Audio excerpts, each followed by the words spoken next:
Hi everyone, welcome back to everyone in the room and everyone watching online. I'm really delighted to be able to introduce and chair our next keynote speaker, Jasmina Cibic, who is a London-based artist, works mainly in film, performance and installation. She represented Slovenia at the 55th Venice Biennale of Art with her project For Our Economy and Culture.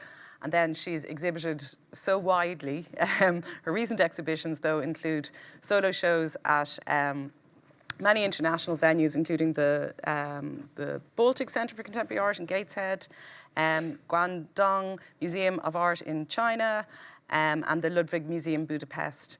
Her films have screened, again, many venues internationally, including the London Film Festival, the Whitechapel Gallery, CCA Montreal, and HKW Berlin.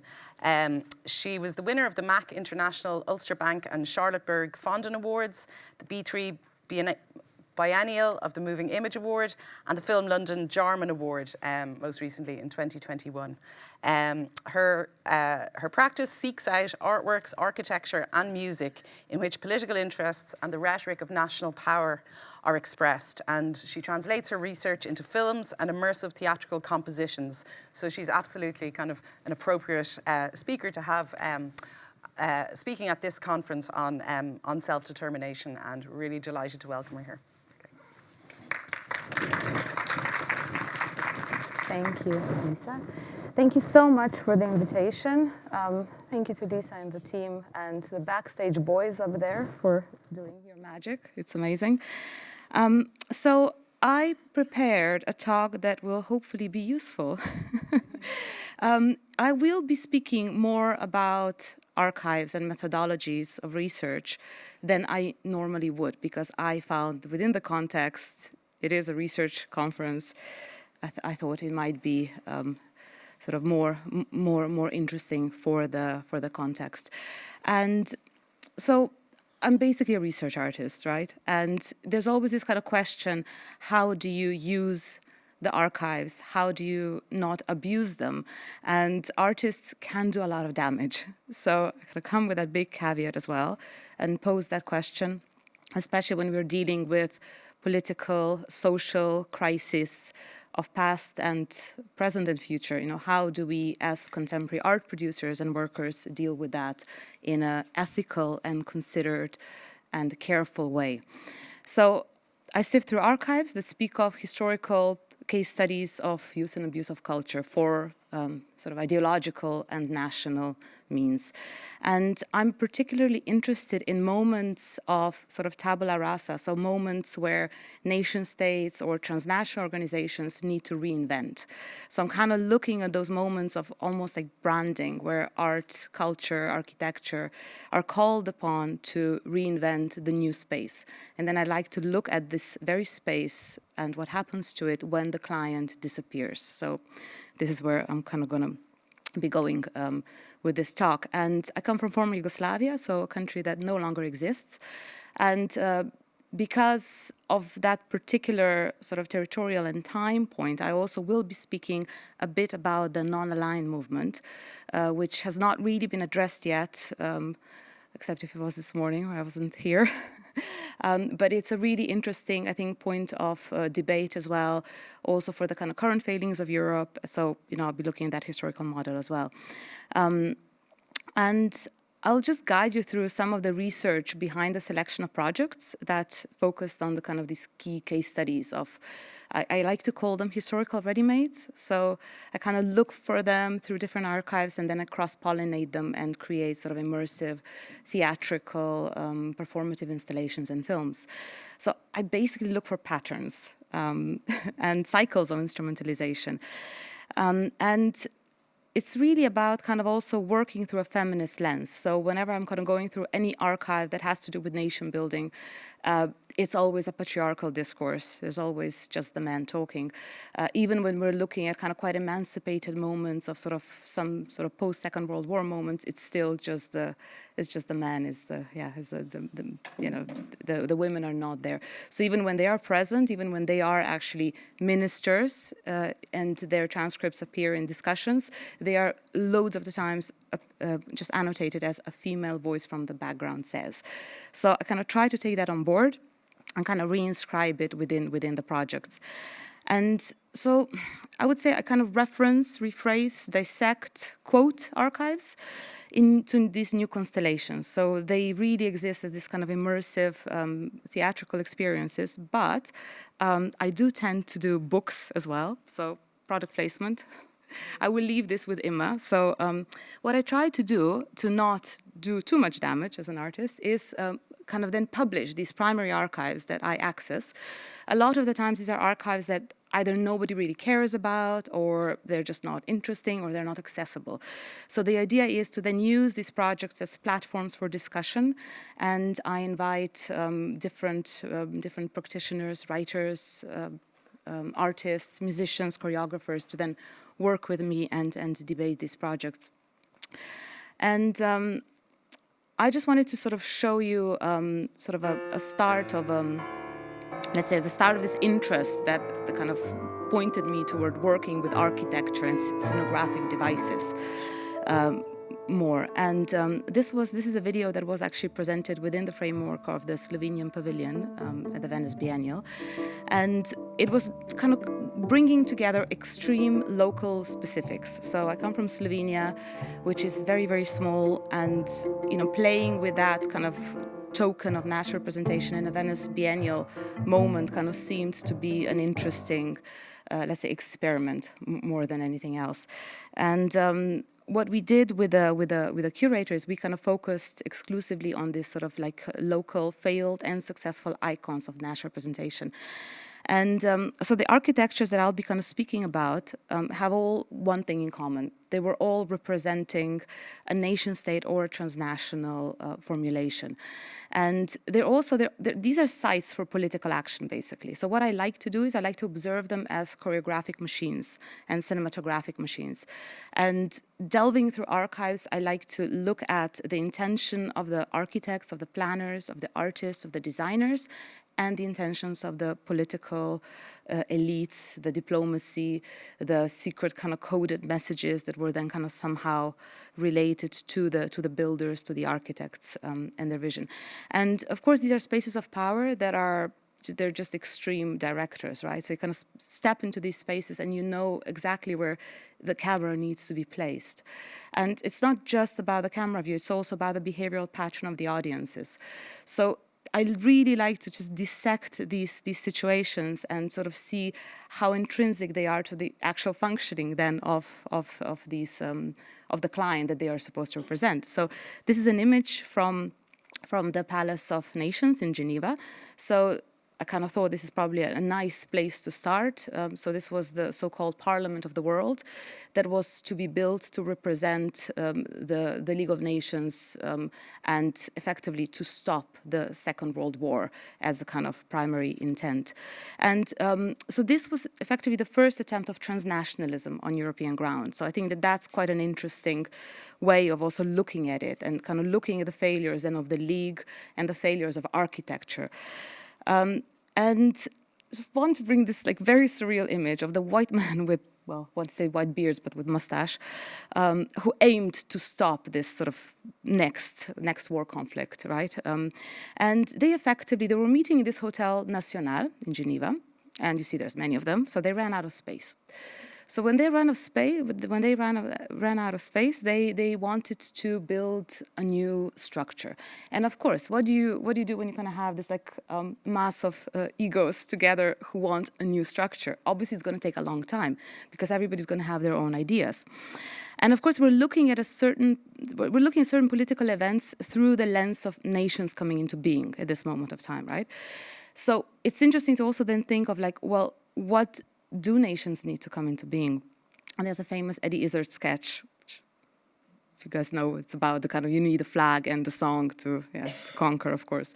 So it's about flags and songs, really, and the architecture. So how do we find this scenography that will have the adequate right to represent, right?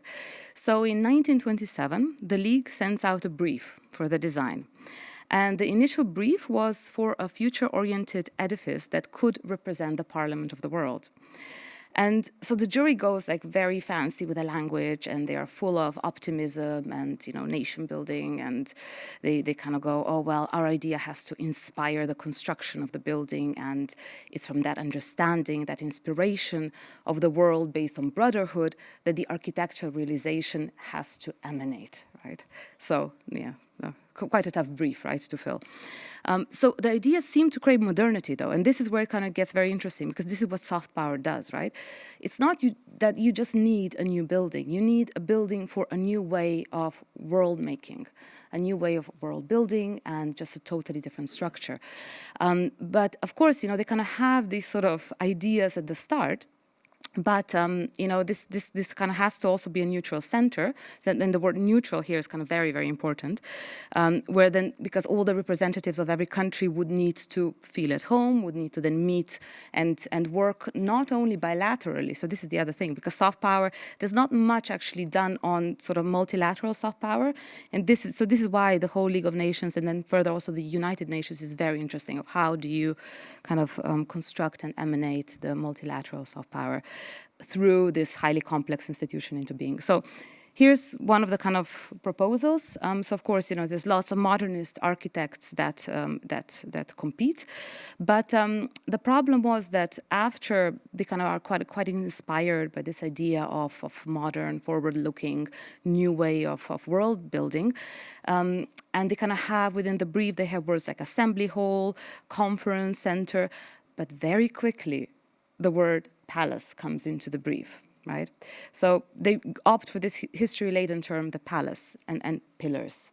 You can see loads of pillars. All of a sudden, they want loads of pillars. Yeah. And so these are two of the shortlisted proposals. I just wanted to share.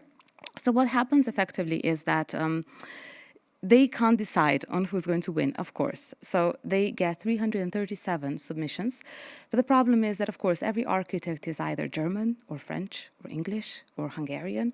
So for a league that is trying to create this neutral ground, it's not okay, right? It cannot work. So what they do is they create a consortium of 5 architects. So they choose 5 winning proposals and tell these guys to work together. You can imagine how that went, right? So there was one guy who came up with a modernist proposal. Of course, that's the lovely Corbusier.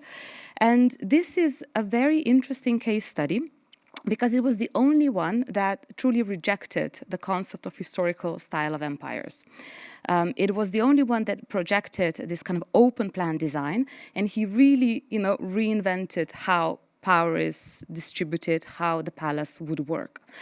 But, of course, it's too modern for those guys you saw in the Hotel Nacional with the mustaches, right? So they threw him out. But how do you disqualify him?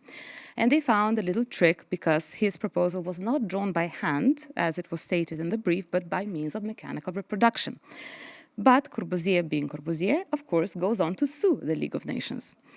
And he actually blames them of plagiarism. So this is his design. You can kind of see the open courtyard design.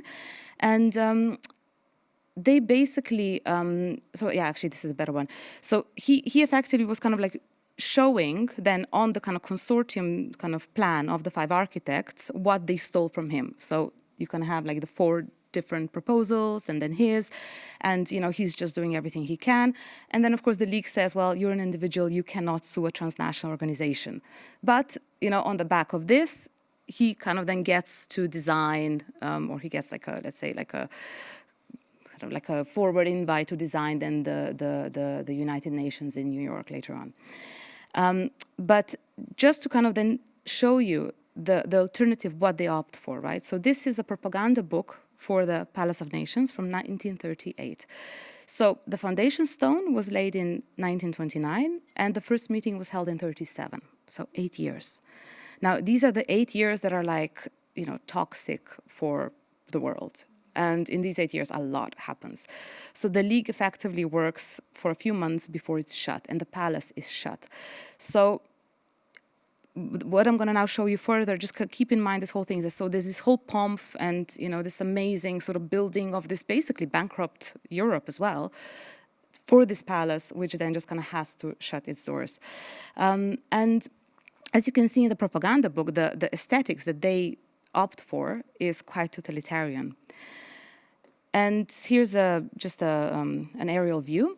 And sorry, I'm rustling. And the entirety of the palace had to be effectively constituted from gifts. So this had to do also with the fact that everybody was bankrupt.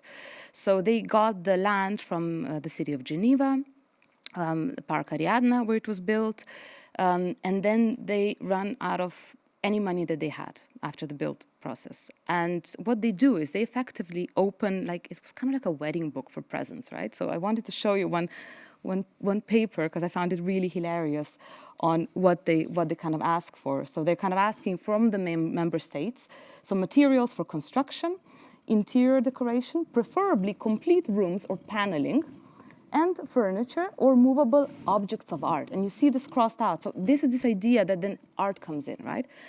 So it really is like this kind of shopping catalog, let's say, for the member states. And what turns out even further is that they are in a hurry. So war is like really behind the corner, and they need to really move their asses, basically. And for example, New Zealand wants to donate wood paneling. And they want to donate, of course, New Zealand wood. And the league says, no, it will take way too long for it to come over. Just give us the money. So, this whole notion of national representativeness, national artists, national wood, national stone gives way to basically a bankrupt world. And not to bore you too much with the archives, but I found this fantastic, especially this one. So this is a letter where they are debating the choice of the artist for the Wilson Memorial. Right? So of course the artist has to be an American, but the work has to be done in Europe, so they would save the money on shipping for the casting. Yeah. So there's no transport, which is, of course, us from Brexit land, we fully now understand these issues. And furthermore, they talk about how they need to find an artist who will be willing to take this commission free of charge as a matter of personal contribution. So, we're really starting to see this, and I love these years because, there's loads of records. And it's this really interesting sort of like beginnings of, this use and abuse of art, instrumentalization, how the art plays the card. Because what also happens is then the entirety of the Palace of Nations is filled with these basically symbols of European colonialism. So every room is just like, bursting through seams of, this kind of looks like a James Bond villain lair, really, doesn't it? And so these are actually stills from the last film I made, which was entirely made from political gifts of culture, from locations to script to characters, and I filmed also inside the United Nations.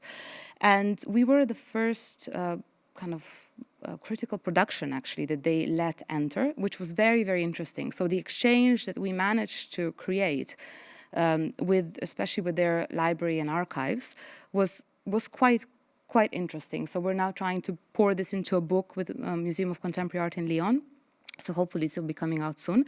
But what was kind of so phenomenal to observe is that this is a building that supposedly works, in the contemporary discourse, but there is still this like the scenography, these backdrops, which are not only they're speaking of this kind of like dead colonial Europe, but they're actually quite offensive. And this is the original council room, which is effectively, after the Second World War and with the advent of UN, it was known as the Disarmament Conference Room. So it's a room where nuclear talks were held during the Cold War. Like, this is even a more interesting one. So under this kind of like titans of power, right? And it's still, sorry, I'll go back. And so the frescoes were a gift of Spain. So this was José María Sert, the artist. And it's effectively this double monogram scheme. It's a story of this muscular titans that overcome war and slavery and basically everything, right? So now just imagine that you kind of have this sort of basically very, very dire nuclear talks underneath this stuff. And it's still, it's still sort of like quite a kind of space of dispute. So you kind of have now, you kind of end up sometimes coming from different countries, getting two governments who want to sit at the same table, because one is actually elected and one is kind of like self-elected. So it's still this space of like continued diplomatic and political intrigue. And this is the foyer in front of it. And I'm showing you this because of this tapestry. So tapestry is something you could move away, right? I mean, fresco is a bit difficult to kind of scrape it off, and also there's, kind of listed status and so on. But, a tapestry theoretically you could take off, right? So gift from Belgium, 1935, titled People of the World. And you can see that you have this representation of the Western women that are clothed, the exotic ones are nude. And gifts cannot be returned. So this is why I'm kind of a bit obsessed with this whole notion. This is following Marcel Mauss and, obviously anthropologically the concept of gifts and what do you do with gifts within this context? Can you return them, and, what happens if you do? And just to contextualize why these things are still a problem, this is an official 2019 tweet from the UN. And you just have the hashtag multilateralism. Won't say more. So the entirety of the palace is filled with these sort of gifts. So, it's like power on steroids. It's like loads of politicians, diplomats getting involved, just wanting spectacle. But there's these two really interesting and delightful other archives of gifts. And these were gifts of song and flags. These were donations that were made basically by Sunday composers, if we could call them that, and Sunday painters or Sunday designers. So this is 1930s. So when the building is kind of about to be finished, of course, there's a big pomp, the newspapers are full of the debates around it. And there's this whole question, well, will it have a song? As any good transnational organization or nation state, right? So it's this beautiful, beautiful archive of, they're not particularly musicologically interesting, these pieces, but conceptually they're super intriguing. So they're all hymns and marches, which is effectively the two forms of music you need to start or kill off a nation state. And these were never realized. They just live in a drawer in the archive. And I wanted to somehow reenact them. So this is, I'm not showing you much of my own work, so here it goes. What I try then to do is I kind of find these historical ready-mades, as I called them before, and I try to somehow sort of like shift medium and somehow in a kind of quite sort of, let's say, again, theatrical way to kind of bring them to life. And most of the time, these are things, that were never realized. So we kind of bring them out as these sort of like speculated potential futures that never happened. So this was actually a show we did with lovely Sophia Howe at Cooper Gallery in Dundee. So these songs were actually transcribed into sort of these trios with singers, with soprano singers, kind of taking certain words from various contracts with artists that were made after the Second World War, trade agreements. And this was another variation of the project we did with the Museum of Modern Art in Salzburg. Now, this I wanted to show you because, so Salzburg has the Salzburg Festival, which I don't know how much you know about it, but the Salzburg Festival is very interesting in this context as well, because it was this kind of birthplace of this big opera festival, which was created after the First World War. So after the First World War, with the whole kind of, failing of the ideas of what humanity can be, Salzburg wants to take high culture as that kind of essence of, what it means to be human. So this opera in the kind of original context in Salzburg actually wants to return to humanity the raison d'être, really. No? So we worked with the school, with a young new female singers that are these will be the new girls who will inhabit the European stages of high culture of opera houses, right? And again, to kind of question this whole relationship between high art, critical art, and the audiences, and where do we sit today with it. And it was like the last iteration was actually with the Center for Contemporary Art in Montenegro, where I put these performers in a dialogue with a collection of the non-aligned. So I'll talk about this a bit later, but the idea was to kind of like use my artistic work as a methodology to insert it into an art collection which was created by the the non-aligned member states. So again, kind of like going through kind of these historical ready-mades, finding the traces and kind of like cross-pollinating them to kind of create new potentialities. So besides the gifts of the musical scores, there's this collection of gifts of the proposed designs for the flag of the League of Nations. So as I was showing you before, the whole situation with the architects, similar thing happens with the flags. So, you know, you can kind of like see from these, and maybe even more from this one, there's a reason why the League never had a flag. So we actually, this is from my lovely designer, translated them all into sort of logos, because maybe this is kind of easier to compare as well. So you'll see that, you know, some are actually quite could work. Some are very esoteric. Some are very political. And this was this kind of, this donated folder that, again, was kind of never really dealt with, never presented. So we're kind of trying to, you know, just bring it to life and really sort of like ask these questions of, you know, well, would the League, I mean, of course, it's, you know, it's a proposition, but would it be different if, you know, the League had a flag, or if the League had a different architect, or if Le Corbusier won? So I kind of like to look at these speculative decisions within this sort of building of the kind of new ways of governing. And speaking of new ways of governing, as you can imagine, the old European colonial style is a bit dated. But also it's old, so it's leaking.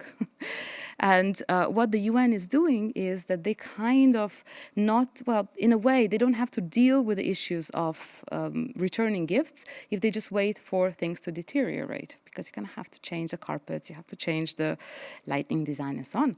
So what is happening in the UN now is you're getting Qatari and UAE assembly halls from the donations from the Middle East. And I find this really fascinating, because you're kind of getting this kind of erasure of the scenographic backdrop of the old colonial Europe for this new power, new game changers, right? So you can see in this one, for example, you see the sand dunes. There's the, you know, like white Bedouins in the desert. There's a kind of the carpet that looks like sand, and you know, these are sort of like, it's really interesting, because you see how power is just so, or like political power and governance is just so embedded in their ways of thinking that, you know, no matter where you dip your finger in history, it's always the same kind of mode of functioning. And with what the League attempted, so I wanted to kind of go to the kind of the startings of the United Nations, but so the United Nations picked up a very similar way of working. So this is post-Second World War space, of course. This is a case study which shows a really nice political curation of a Soviet gift.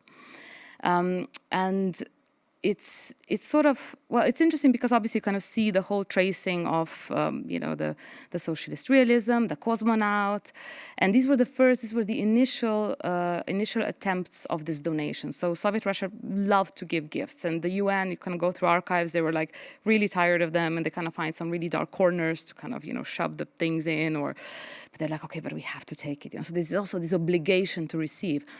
But they're saying, yeah, but you know, it's quite a heightened space. You kind of have, you know, well, the Americans and the space race, and then there's the Apollo disaster with, you know, the 3 Americans die. So it's a very, very, very delicate constellation. And what the UN wants, is supranationality. So if you're ever wondering what supranationality looks like via the lens of culture diplomacy, this is it. So this is the proposal that wins. And this is then the inauguration. And the final ceremony was held in 1971. And this had to be kind of quite a somber affair because of the American tragedy. But you kind of see how, you know, these backdrops were just kind of quite tokenistic to the actual political spectacle that happens with, you know, the culture ministers, the generals. And so, you know, this time of history as well, art is really there, like really sort of, you know, it's all breaking on the seams, and art has an amazingly important role. So I just wanted to show you a little clip from my last film. So I was basically using words from politicians, culture, diplomacy, apparatchiks, and I created the script that brought the words into the characters, and you'll just see the 4 fundamental freedoms that kind of work as almost like sort of ciphers or just allegories that continue to give new instructions to the 3 competing gifts of what they need to deliver. Your proposal must inject a new philosophy. We do not want a selective appropriation of history. Or civility in the face of ideologies that will terrify our grandchildren. Our gift needs to echo how technological progress has decorated our entire social life. Your duty is divined. Political style is obsolete.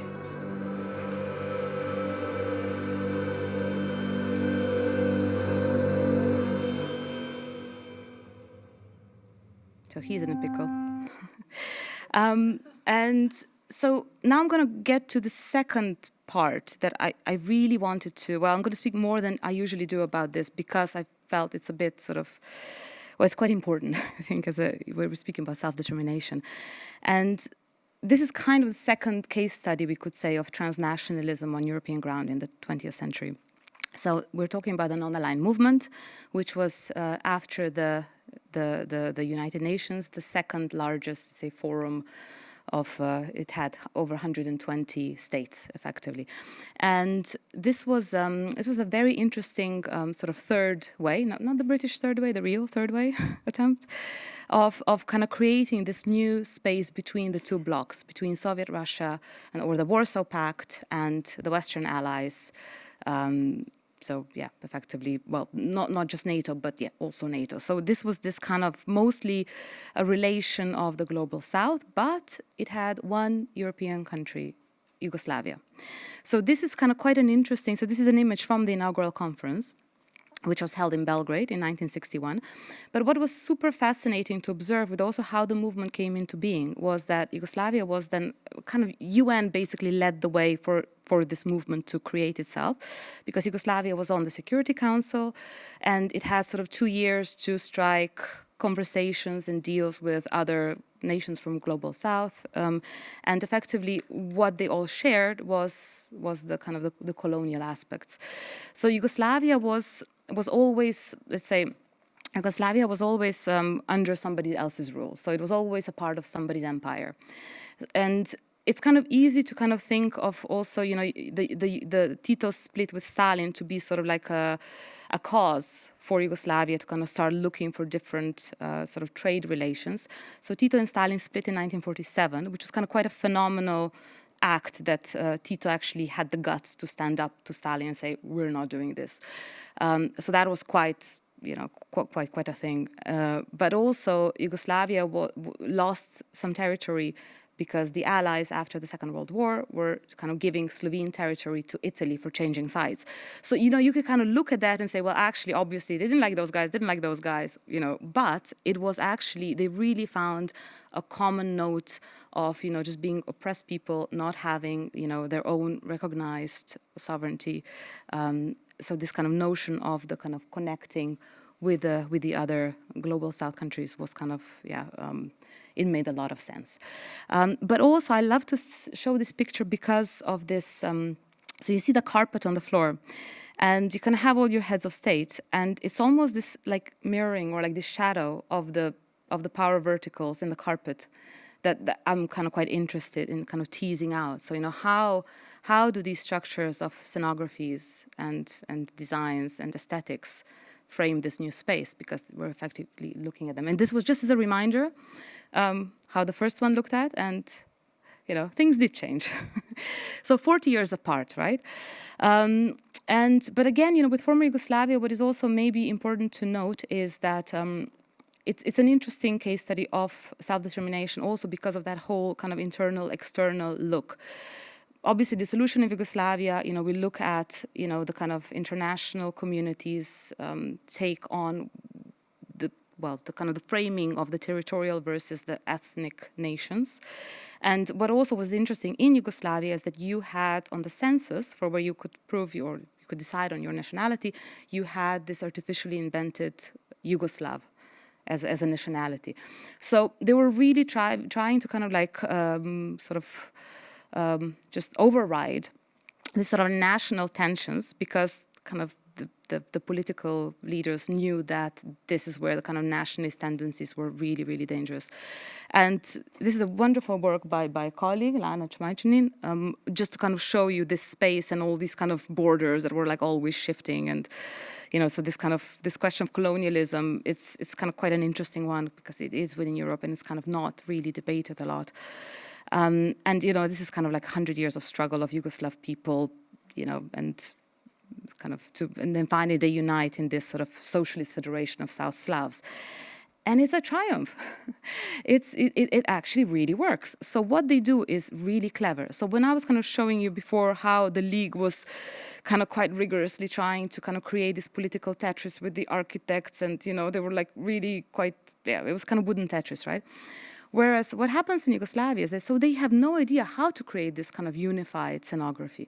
So they give this kind of quite unprecedented freedom to architects and artists that kind of pick up from sort of early modernism in terms of evolution.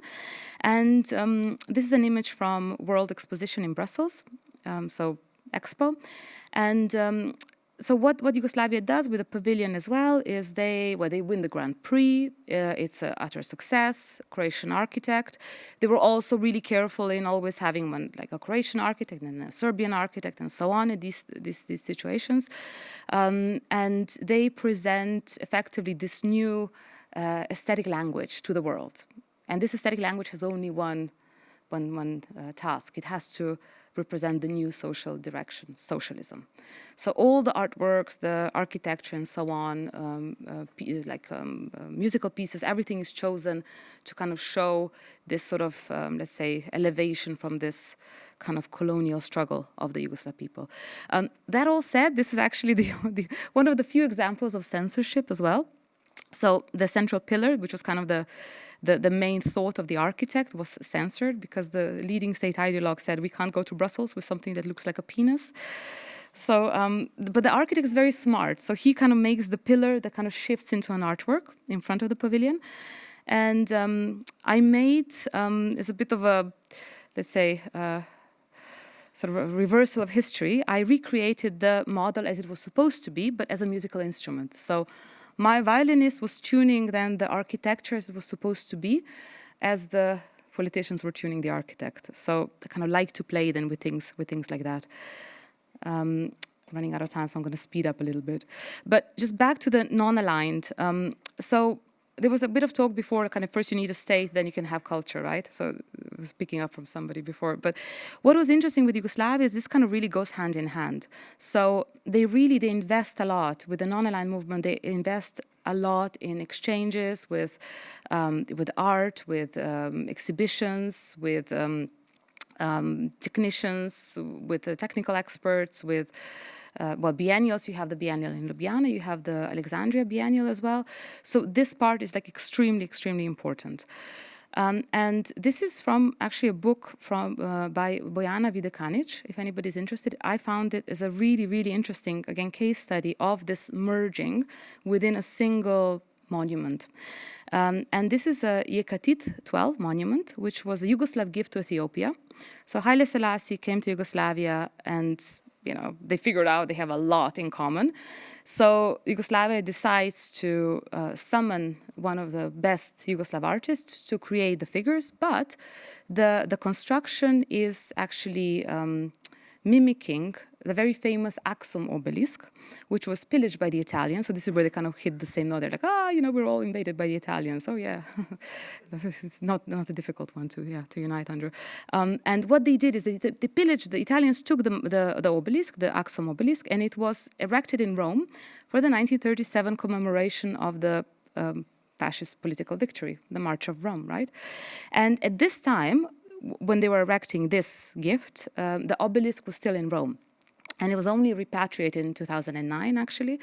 And the placement in Rome also was very important because it was erected in front of the Ministry for Italian Africa. So they take, the Yugoslav artists, but the form from there, and they kind of create this kind of chimera of this, sort of sort of bilateral kind of striking of friendship. And this is obviously so successful that they said, you know what, we need to continue with this.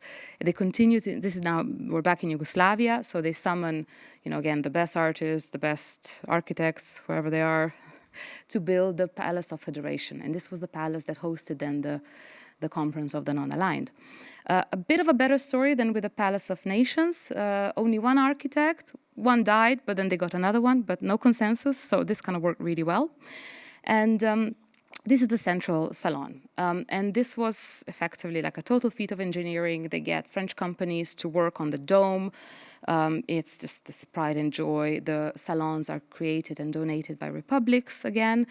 And then with the break of Yugoslavia, the salons are not usable because they are named after the republics. So this is kind of like an empty time capsule now. And as the kind of cultural capital of Yugoslavia and the non-aligned enacted precisely its symbolic capital, it kind of became like a, let's say, par excellence tool in the promotion of this anti-fascist, anti-imperialist ideas of peaceful coexistence, basically. But it's also really important to underline here that the cultural imperialism was enacted by the Western powers in a similar way to the political imperialism. So, this, and I'll conclude with that a bit later on.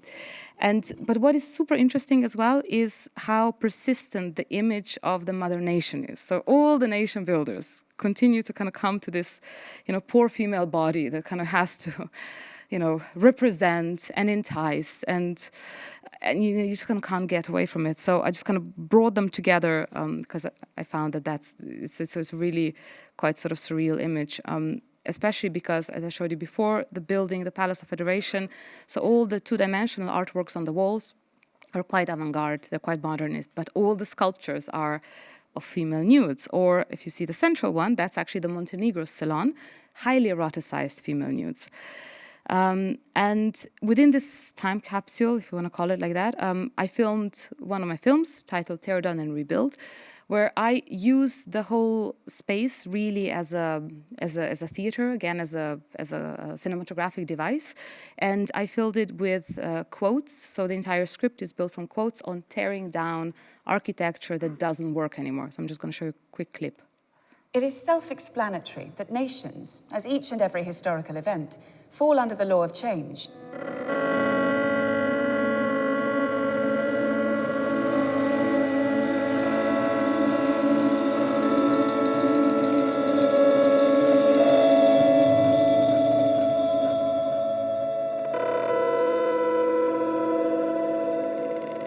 Our city must gradually be built to fit into the following criteria: to benefit production, to benefit daily life, to enrich culture and civilization in a way that is tidy, clean, and beautiful.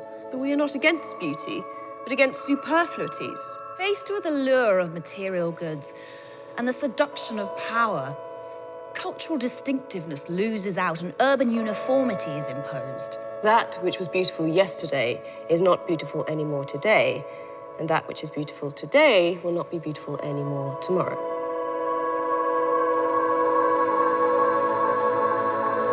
Just put Margaret Thatcher in there. So we got like everybody from ISIS fighters to Maggie to King Charles. So everybody that's kind of like quite obsessed with building, in the name of the nation. So for the conference of the city of Belgrade, also created a series of monuments. So this is where this book comes in, and we managed to publish these primary archives basically from the Archive of Yugoslavia. So it was this kind of amazing plan of like really pimping up this like totally bankrupt city. As you can imagine, nothing was built. So I took these amazing proposals and created installations from them. And we kind of this was the Ludwig Museum in Budapest.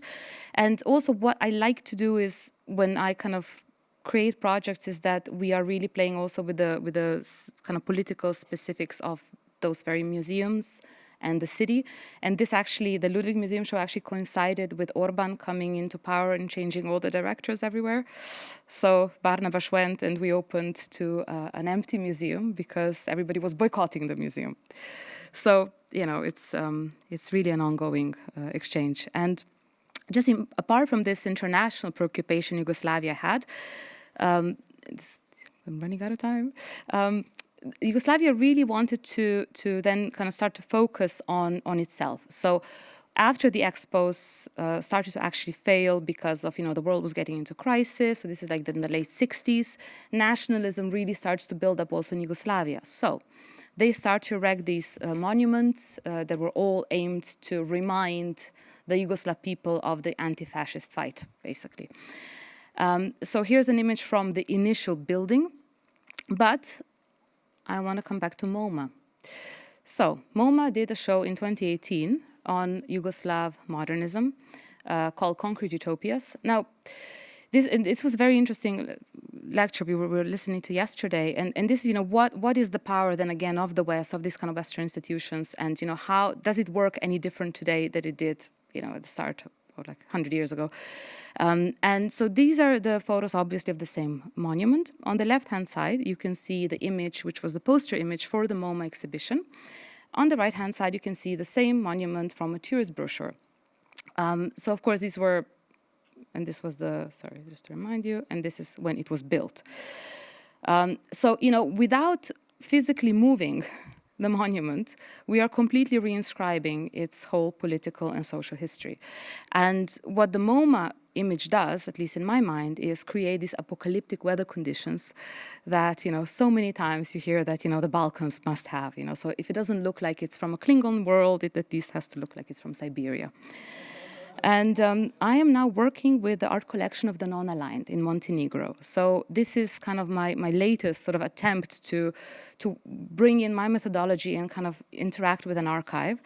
And so the art collection in formerly Titograd, today Podgorica, was created in a very short space. So we're talking about 1985 to 1990.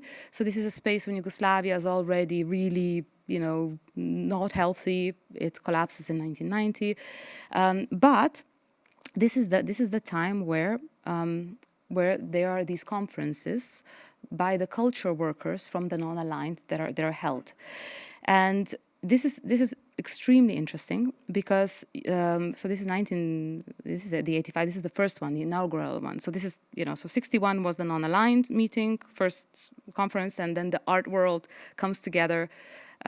20-something years later. But the participants are amazing. So we have Colombia, Gabon, India, Indonesia, Iraq, Iran, Korea, Mali, Seychelles. I can't even read the whole list. But effectively, if you look at the list, what is really striking and quite sad is that it's all countries where the art world still or the art system still doesn't exist. And the only way how those artworks come into, in front of contemporary art, not just, I'm not talking about even just the Western spectators, but just the concept of contemporary art is through the mechanisms of the Western institutions. And what is really, really wonderful is the presentations that are kept. So they're basically arguing for a necessary decolonization of the Western art system. They're speaking of the imperialism. They're effectively employing a language which is currently being used. So this is 35 years ago now, but it's really that moment that was kind of cut short in time because they are extremely progressive with their words. They create also exchanges. They create in Podgorica, so former Titograd, they have an artist colony. They bring in artists from various parts of Africa to have residencies. They have these artworks that are donated again, the typology of the artworks donated, again, is kind of questionable. You have some case studies of what you could kind of also say it's more tokenistic, but the actual act of these donations is so interesting. And this was a collection which was closed for 30 years because the Montenegro government was not interested in opening it up. So now there's a wonderful curator who's there at the center who's trying to create a dialogue as long as she has this window of this being opened, because the government again fell and God knows what's going to happen. And just wanted to show you an excerpt from the Korean kind of presentation, which was, I know it's Korean, but I found it, and this is like 1985, and they say, that the purpose is to abolish once and for all the aftermath of the obliteration policy of culture imposed by the imperialist aggressors of the past and develop as soon as possible the independent national culture, which is to serve their own people and the work of construction of the new society. So again, it's this very, very interesting space, because in a way it seems really dated, and in a way it also feels really current. So it's this kind of, well, it's a jewel that hopefully will be unpacked. Also, the Museum of Contemporary Art in Ljubljana is doing some work with this, and we're just hoping to bring it to light before MoMA comes in. So, statecraft and soft power are great examples of illusionistic tactics, right? And the best way to measure the power of an illusion is through the forensic lens of its failure. So, dead ideologies and states tell us more about their conjuring mechanisms and tricks than their live counterparts. And I will just play this thing and I'm done. Nation building is the act of creating a set of illusions which confirm and reinstate a common ground amongst citizens. The art of nation building, as any true art, conceals the means with which it is achieved. Like any good drama, it does not only take place on stage, but in the minds of the audience. In his social contract, Rousseau introduces an imaginary perfect being whose role it is to help individuals evolve from the state of nature and enter into the social contract between the citizens and the state. This is the lawmaker, who transforms the individual into a member of the state, like a magician who secures the belief of her audience into a staged illusion.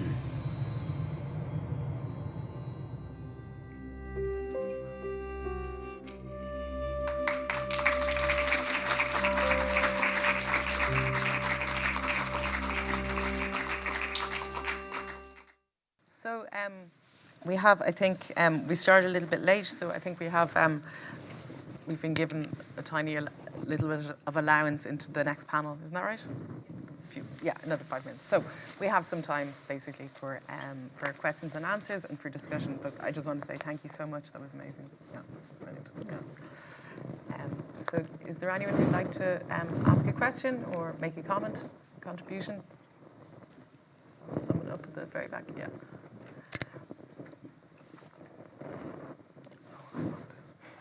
Hi, firstly, I actually saw your show at the Venice Biennale. The only time I went to it is really good, so it's fantastic to actually see that work again.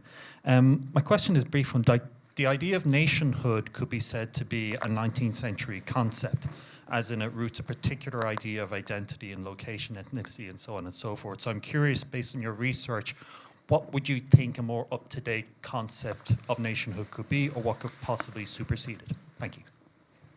Wow. An easy one. I wish I would know. No, it's a brilliant question, and I think because we just don't know the answer to it, we continue to reinvent the term itself. I think wasn't it Angela Merkel that said the time of nation states is back? Which was like, oh, I thought it was like, we all kind of thought it was dead. It wasn't really relevant anymore. But, also now, especially with, the latest aggression in Europe, we kind of see that things are just, they're very, it's a bit like what I was trying to show with the whole kind of notion of how power continuously reinvents itself. It's kind of like it really likes these tropes, these historical tropes, and it always kind of goes back to them because they feel safe in them, maybe. Yeah, no, definitely. If I may make a comment, I was really interested in the kind of the stuff that's left over and that state where, like with the palace, the League of Nations palace, where they're not sure what to do with it, and it's kind of, it's a bit like that Mary Douglas definition of waste, where something hasn't been adequately kind of put to bed or put in the bin, so it's still got its original identity, but nobody really knows what to do with it. And I wonder if you could say something about that. Yeah, it's sort of, it's kind of a bit like if you ignore it, it's going to just kind of cease existing. I guess so that's a lot of the times kind of the thing to do. And like with the Venice Project, for example, I was kind of working with the art collection that's hanging in the Slovenian Parliament, and we were selecting only the artworks that never changed their wall position. And of course, they were all still lives. Yeah. Oh, right. So it's that okay. whole thing of, what is that inoffensive thing that, people just can live with, and it's just not, rustling up anybody's emotions. But in case of the, with the UN, it's, of course, they also don't have the money. So this is the other thing as well. And like when something's just deteriorated because it's old, it's kind of an easy thing to kind of, change. The only one, actually, the only salon that was actually redone before it just broke apart was the French one. And it was what's her name? It was a French designer, Charlotte. Imperial? Yeah. Okay. So she got the boys out. Oh, great. They had this, instead of Corbusier's. That's good. Yeah, well, no, they had this kind of crazy, it was basically Yeah. a consortium of like 3 or 4 French painters that had to kind of do the kind of the wall drawings, and it was pretty awful. A lot of sort of like fat white angels flying around. And she came in and she kind of like, just kind of went like, like, what is this out? And but she was the only one that kind of managed to do that. All the other things are still, they're just kind of deteriorating away, and they kind of have to change them. But, they are really, really interesting. Their archive and library is super engaged, and they are really trying to, to kind of, work with this. But also, they don't have the workforce, and you kind of see also from the researchers themselves that, it's just different. You need to ask different questions, basically, of the archive if you want different answers. Yeah, and with the gift, Mauss's concept of the gift is always, with when you're given a gift, you must reciprocate, or else you're denying the social bond. But I think there's been more recent kind of anthropologists have been looking at what happens if you don't want the gift, but you can't give it back, but you have to hold on to it, but you can't put it in the bin. And that's what this kind of reminds me of a little bit, those things that, they're somewhere between the mantelpiece and the bin, but they're just the nature of their very kind of materiality and where they came from means they can't be destroyed, but they also can't be kind of given away or put in the bin. So yeah, and especially, and this is where like the tricky thing is multilateralism, because that's like really like you really cannot offend. It's a bit like you have like 5 aunts you can't offend with that one vase. Yeah, it's kind of impossible, right? Yeah.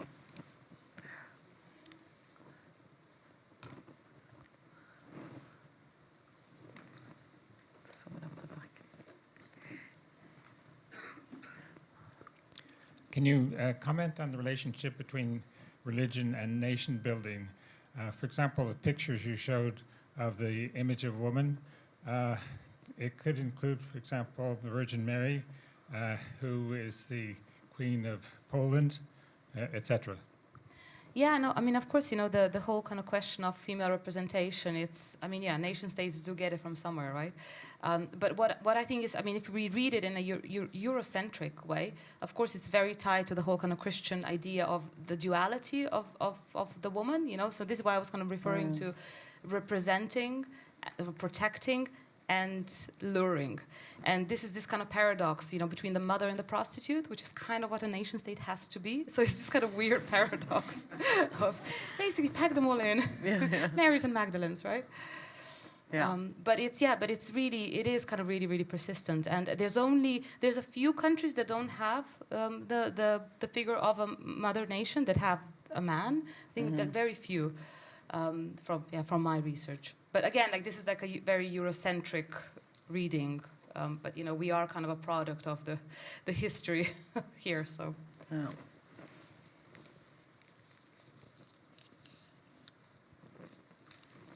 Roisin? Yeah. Or, yeah.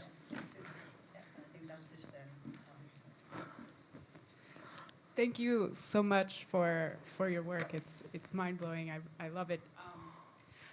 I was thinking a lot about the Polish film Sex Missia and also the essay Świat bez kobiet, World Without Women, by Agnieszka Grof, because in the late Polish PRL period, there was a lot of theorizing that some of the utopian myths were about creating a world without women. And in your work, I see this duality between like the women creating a world without men and the men creating a world without women. And I'm wondering if some of your research and some of your work also delves into queer representations or embodiments of nation as non-aligned, because I think of non-aligned also as being outside of like binaries and allegories of, emancipation and subjugation. And I'm just wondering if you're working also with queer subjectivities. No, it's a really brilliant question. I think it's, I always try to make a project which is actually optimistic and utopian, and it always turns into a dystopia. And it's really sad, actually, because, I do actually try to kind of go, okay, let's go that way, because that's the kind of, the progressive, the interesting.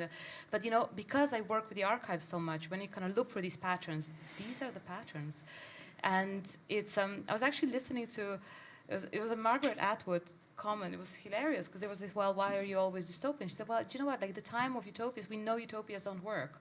So maybe dystopias will. So it's just this whole relation of, how do you construct the world, or like, you need to, I think it needs to be a poetic insertion of a rewriting. So what I try to do, sorry, I'm going to rework this. What I try to do is I use the system's own code of messaging to kind of then recreate the let's say the theatrical composition. So it feels, if I would kind of invent or like rewrite the system's own code of messaging, it would kind of be too far removed from the reference point of critique. Does that make sense? Yeah. But I hope I'll get away from that. That's great. Okay.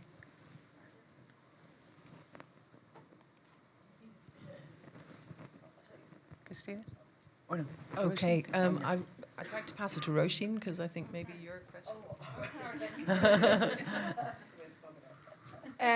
Do I have to stand up? Yeah. God. You're the only one who does the standing up. It was a very silly question. I was probably not paying attention at the beginning. I really, really enjoyed your talk, and I thought your work looks absolutely amazing. And have you shown it in Ireland? I think you maybe shown it in Northern Ireland, I don't know, but when have you, and if not, when will you be? Yeah, I'm like trying to think now. I showed with Eva International. Okay. So I think the last film was shown there. I forgot the year. It was the pandemic. So, and then at MAC in Belfast. Yeah. That was 2016. Okay. Yeah. That's probably, I cut the introduction a little bit short, so I was just trying to do highlights. I never think Ireland's a highlight, sorry. Yeah. Okay. Thanks. And Christina, did you have a question? Thank you. Just a comment, I suppose. A question. I wonder, in your research through the archives, did you come across any reference to the Irish state and its gift to the League of Nations building?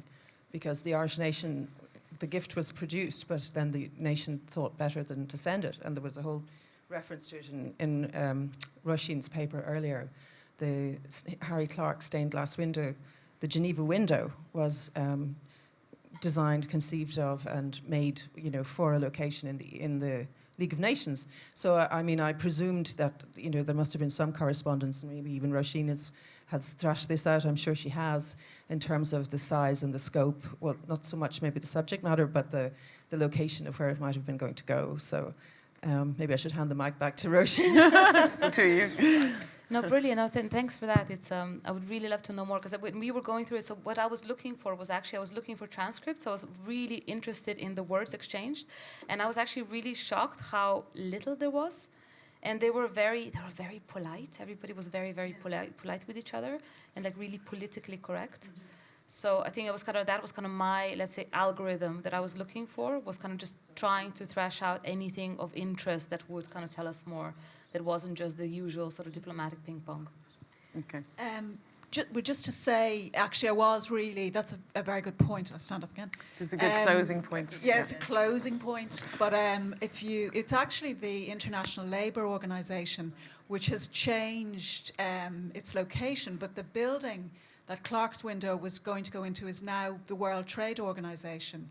And that would be a great project for you, if I may suggest, because they covered up all their works, and I'll talk to you about that later.